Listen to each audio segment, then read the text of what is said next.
Good morning students. तो आज हम करेंगे क्लास +2 का next topic, that is electric energy and electric power. तो आज हम इसके कंसेप्ट को समझेंगे कि what is electric energy and what is electric power. तो उसके लिए हमें क्या करना है, सबसे पहले हमारे पास एक बैटरी है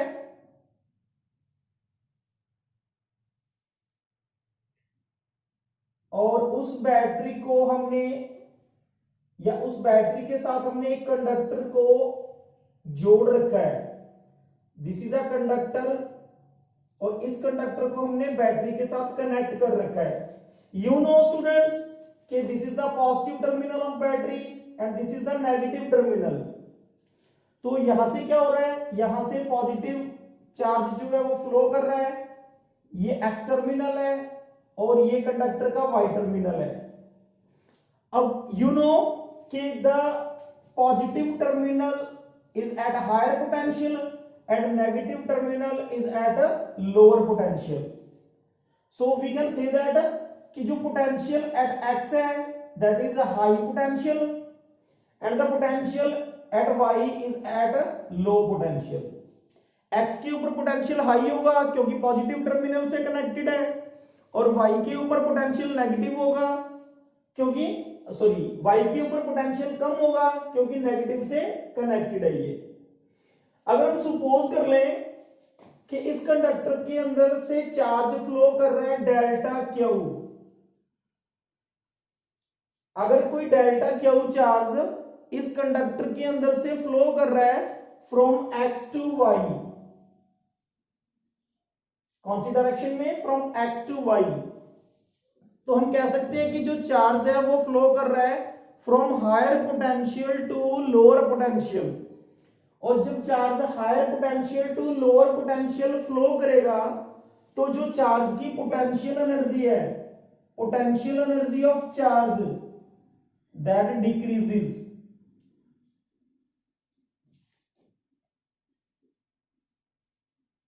पोटेंशियल एनर्जी जो होगी चार्ज की वो डिक्रीज हो जाएगी क्योंकि चार्ज फ्लो कर रहा है from higher potential to lower potential. अब देखो चार्ज जब फ्लो करता है तो करंट प्रोड्यूस होता है और करंट की डायरेक्शन कैसे होती है, from positive terminal to negative terminal. पर कई बार स्टूडेंट्स को ये हो जाता है कि जब करंट फ्लो करता है due to the flow of electrons. अब करंट कैसे फ्लो कर रहा है, from positive terminal to negative terminal, तो इस कंडक्टर के अंदर जो इलेक्ट्रॉन्स का फ्लो होगा वो होगा from negative terminal to positive terminal.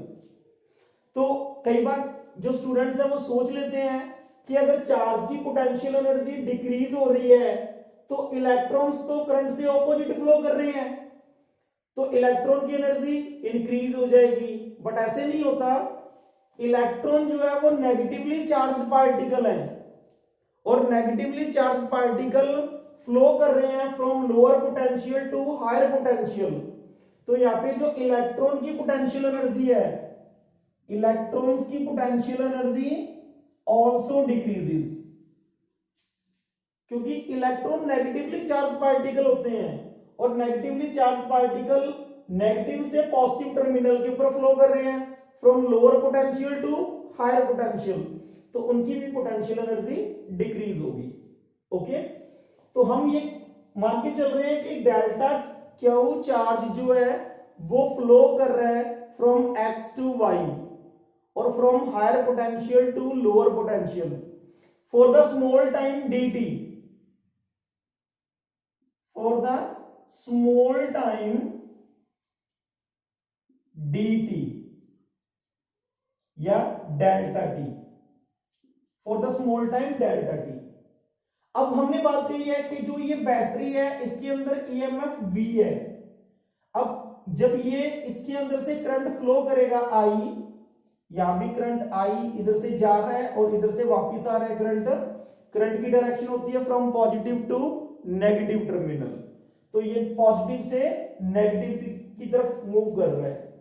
तो अब जो ये एक्स और वाई दो टर्मिनल है कंडक्टर के अंदर, इन दोनों टर्मिनल के अंदर जो पोटेंशियल डिफरेंस है that is equal to EMF of the cell.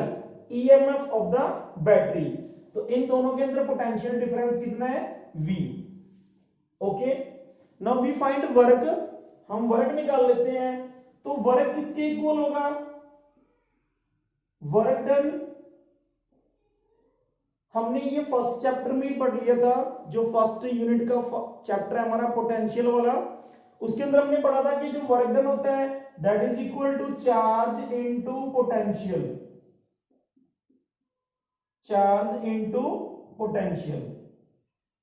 Charge कितना फ्लो कर रहा है, चार्ज फ्लो कर रहा है डेल्टा क्यू, और पोटेंशियल कितना है, और we can say that potential difference कितना है, पोटेंशियल डिफरेंस इज V।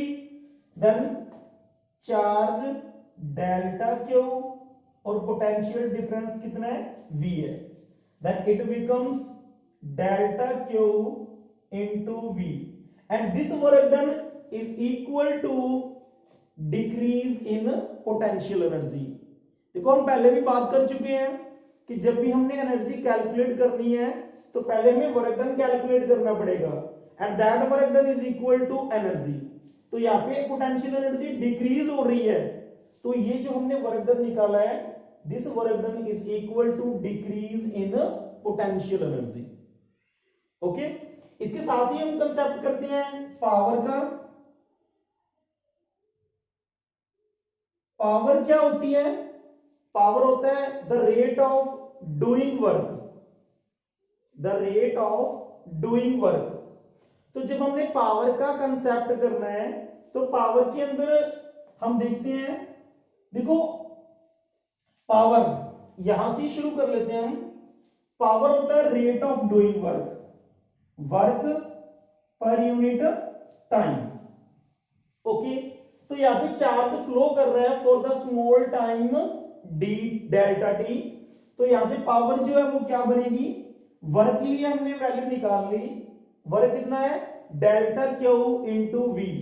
तो यहां पे हमने पुट कर दिया डेल्टा क्यू इंटू वी, और टाइम कितना है दैट इज डेल्टा टी, और it becomes P is equal to V delta Q over delta T.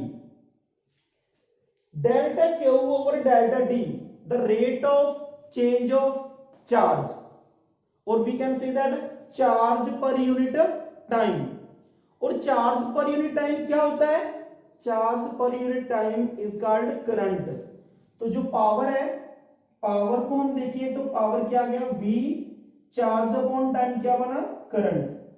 तो this is the expression for power, this is the transmission of power. जब charge flow करेगा तो potential energy decrease होगी, और जब ये potential energy decrease हो रही है या चार्ज फ्लो हो रहा है तो पावर का ट्रांसमिशन कितना हो रहा है, this is the transmission of power. P is equal to VI। ये हमारे पास एक एक्सप्रेशन आ गई पावर के लिए। पावर के लिए कुछ और भी एक्सप्रेशंस हैं, कैसे, अगर हम ये जानते हैं V is equal to IR, ये आप भी जानते हैं, this is Ohm's law, V is equal to IR। और यहां से अगर हम V की वैल्यू IR को यहां पुट कर दें, V की जगह पुट कर दें, तो हमारे पास पावर क्या आएगी, P is equal to IR, और एक आई और पढ़ा है यहां पे, पहले ही पढ़ा था ऑलरेडी, तो it becomes I square R। This is also the transmission of power.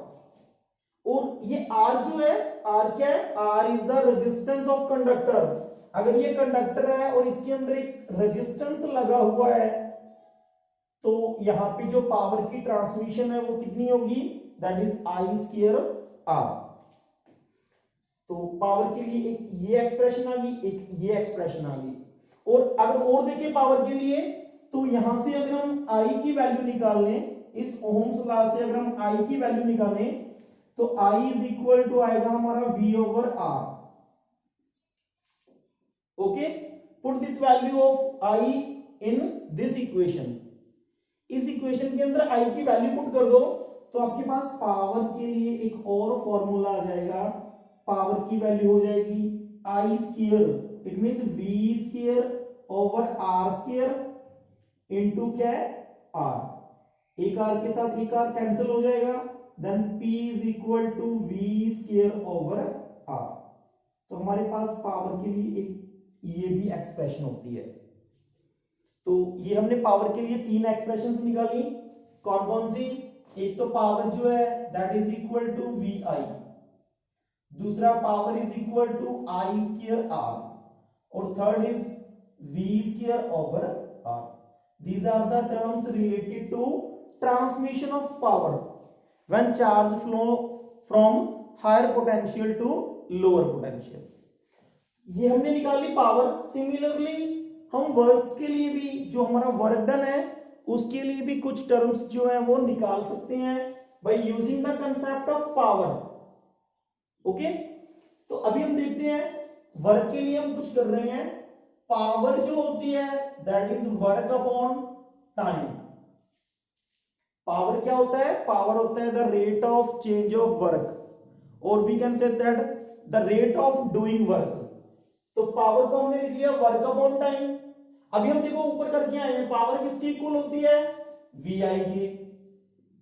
तो यहां से अगर हम वर्क निकालें और अगर हम डिक्रीज इन पोटेंशियल एनर्जी निकालें, देन वी आई टी।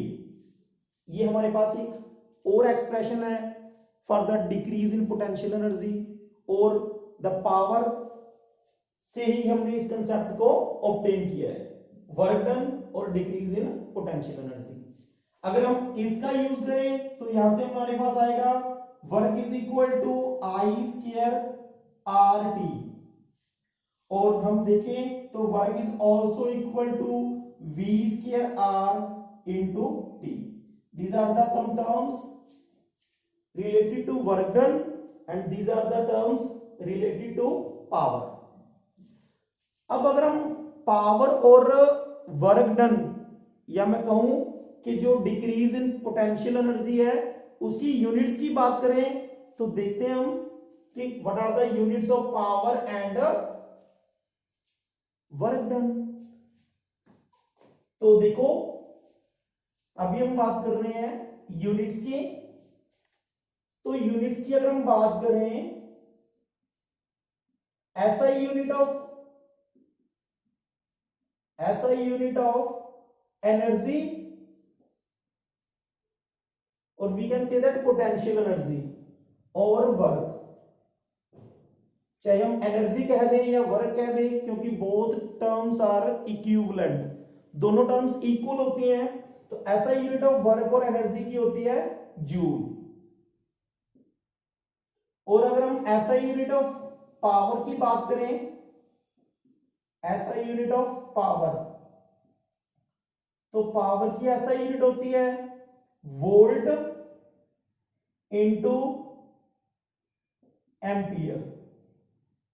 यहां से बना लिया हमने V की unit, V is the potential so its unit is volt, I is the current so its unit is ampere. तो पावर की यूनिट बन गई volt ampere, and 1 volt into 1 ampere is equal to 1 watt. So we can say that the SI unit of power is watt। जो power की SI unit होती है वो होती है वाट। इसके बिना पावर की कुछ और भी यूनिट्स होती हैं, जैसे हम बात करें kilowatt, megawatt, and one is the commercial unit of power that is called horse power। कौन कौन सी होती है, अगर हम बात करें kilowatt, 1 kilowatt is equal to 10 raised to power 3 watt। these are bigger units। 1 megawatt is equal to 10 raised to power 6 watt। and next is the commercial unit of power, 1 horsepower is equal to 746 watt। these are the some basic units of power। तो ये power का concept आपको clear हो गया होगा कि जब भी चार्ज फ्लो करता है from higher potential to lower potential, then there is a decrease in potential energy. और जो पावर का ट्रांसमिशन होता है उसके लिए भी हमने एक्सप्रेशन फाइंड आउट कर ली। The transmission of power is equal to V I. V is the potential difference and I is the current flowing through the conductor। इसके साथ ही हम करते हैं कि what is the role of potential in the transmission of power over long distances। ये question यहां पे important है। what is the role of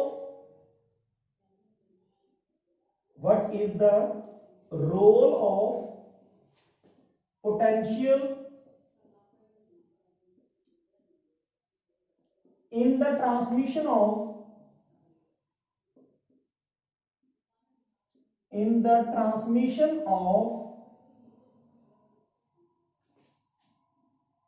power over long distances।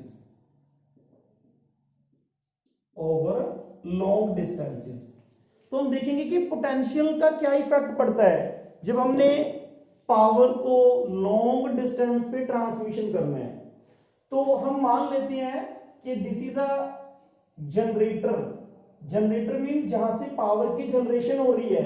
ये जनरेशन प्लांट है जिसको हम पावर प्लांट भी कह देते हैं। और यहां से हमारे ये these are the long line of transmission और we can say that these are the wires. और यहां पे कंज्यूमर है जो यहां से जनरेट होने वाली पावर को कंज्यूम कर रहा है। और इन वायर का जो रेजिस्टेंस है वो R है and I is the current flowing through the lines. और जो जहां जनरेशन हो रहा है where the potential difference is V is the potential difference, I is the current flowing through the wire and R is the resistance of wire। तो जब भी हमने पावर को लॉन्ग डिस्टेंस पे ट्रांसमिशन करना है तो पोटेंशियल जो है वो क्या इफेक्ट डालती है, देखते हैं हम कि क्या इफेक्ट डालती है। अभी हम करके आए हैं we know that P is equal to V I. Just अभी हमने किया है थोड़ी देर पहले ही P is equal to VI और we can say that I is equal to P over V। ये हमने अभी किया है। और अगर हमने पावर लॉस निकालना हो, देखो जब लाइन जो हमारी वायर्स हैं उसके अंदर जब इलेक्ट्रिसिटी फ्लो करेगी then there is a loss of power. Power जो है वो लॉस हो जाती है जब तक वो वायर के अंदर ट्रेवल करती है तो उसके अंदर लॉस आता रहता है। हमने उस लॉस को निकालना है।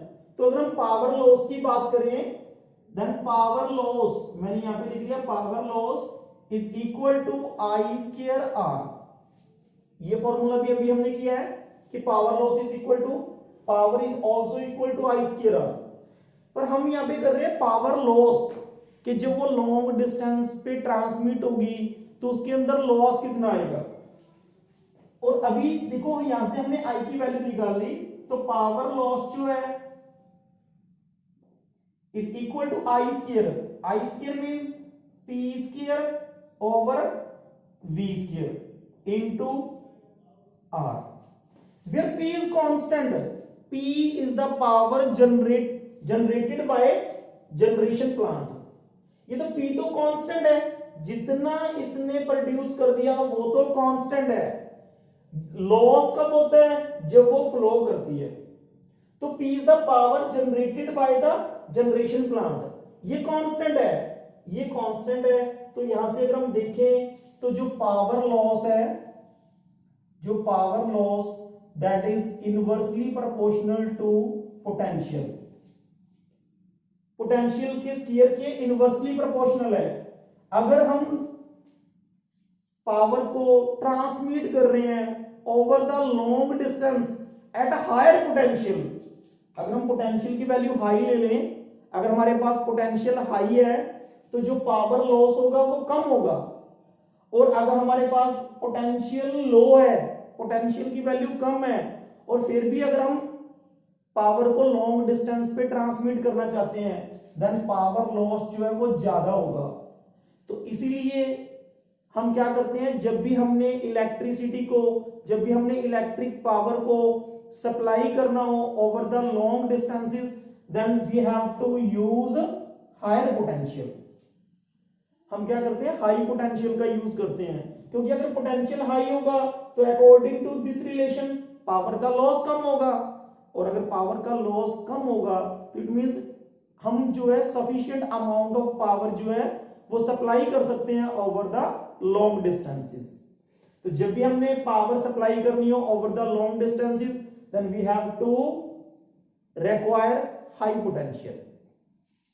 पर देखो, जब भी जो जनरेशन प्लांट है वहां पे जब पोटेंशियल प्रोड्यूस होता है वो लो पोटेंशियल पे होता है। हम जब भी यहां से ट्रांसमिट करते हैं इलेक्ट्रिक पावर को, तो वो हम जब ट्रांसमिट करते हैं at the low potential, but उसको हाई करने के लिए हम एक डिवाइस यूज करते हैं, दैट इज कॉल्ड ट्रांसफॉर्मर। हम ट्रांसफॉर्मर का यूज करते हैं, और ट्रांसफॉर्मर भी कौन सा, step up transformer. Step up transformer का यूज करते हैं। स्टेप अप ट्रांसफॉर्मर क्या होता है, जो लो पोटेंशियल को हाई में कन्वर्ट कर देता है। ये ट्रांसफॉर्मर है स्टेप अप। ये क्या करेगा, जो यहां से इलेक्ट्रिक पावर जनरेट होगी वो एट द लो पोटेंशियल होती है, पर हमने उसको ट्रांसमिट करना है एट द हाई पोटेंशियल, ताकि उसके अंदर लॉस कम हो सके। और हम उसके पोटेंशियल को हाई कैसे करते हैं, by using the device called transformer.